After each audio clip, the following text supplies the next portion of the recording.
এইবাৰৰ চাকৰিটো বৰ প্ৰয়োজন। এই যে 3 বছৰ আগতে BA পাছ কৰি 2-এটা টিউশ্যন কৰাৰ লগতে নিজেও চাকৰি এটাৰ বাবে প্ৰস্তুতি চলাই থকা ল'ৰাটো, যাক লৈ বয়স বাঢ়ি অহা মাক বাপেক হালে সেমেকা দুচকুৰে আশাৰে বাট চাই ৰৈ আছে। তাৰ বাবে এইবাৰৰ চাকৰিটো বৰ প্ৰয়োজন।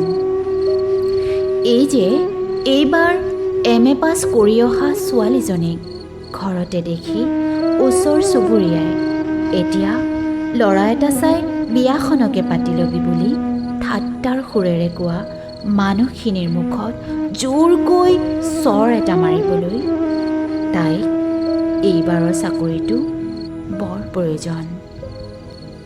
যোৱা 4টা বছৰে বিফলতাৰ অসংখ্য ঢৌৱে কোবাই যোৱাৰ পিছতো ভাঙি নপৰি পুনৰ দিন ৰাতি একাকাৰ কৰি পঢ়ি থকা মোৰ বন্ধুৰ বাবেও এইবাৰৰ চাকৰিটো বৰ প্ৰয়োজন।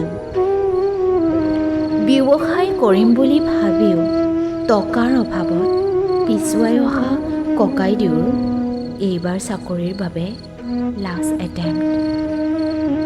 ককাইদেউৰ দৰে হয়তো বহুতৰে এইবাৰেই শেষ পৰীক্ষা। সেয়েহে সিহঁতৰ বাবে এইবাৰৰ চাকৰিটো অত্যন্তই প্ৰয়োজন।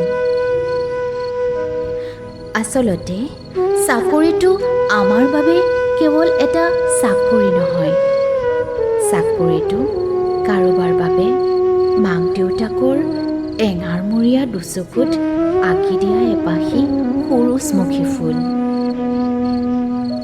চাকৰিটো কাৰোবাৰ বাবে ফটামুখ বন্ধ কৰাৰ এপাত বিৰাট খেল, নতুবা কাৰোবাৰ বাবে আন্ধাৰ নাখি পোহৰ বিয়পোৱা, দিনতা আঁতৰাই পেটৰ জ্বালা আঁতৰ কৰা সঞ্জীৱনী সুধা। গতিকে এইবাৰৰ চাকৰিটো বহুতৰ বাবেই বৰ প্ৰয়োজন। ধন্যবাদ। কবি নীলকাশ্যপ সোণোৱাল, আবৃত্তি অচিনা বৰা।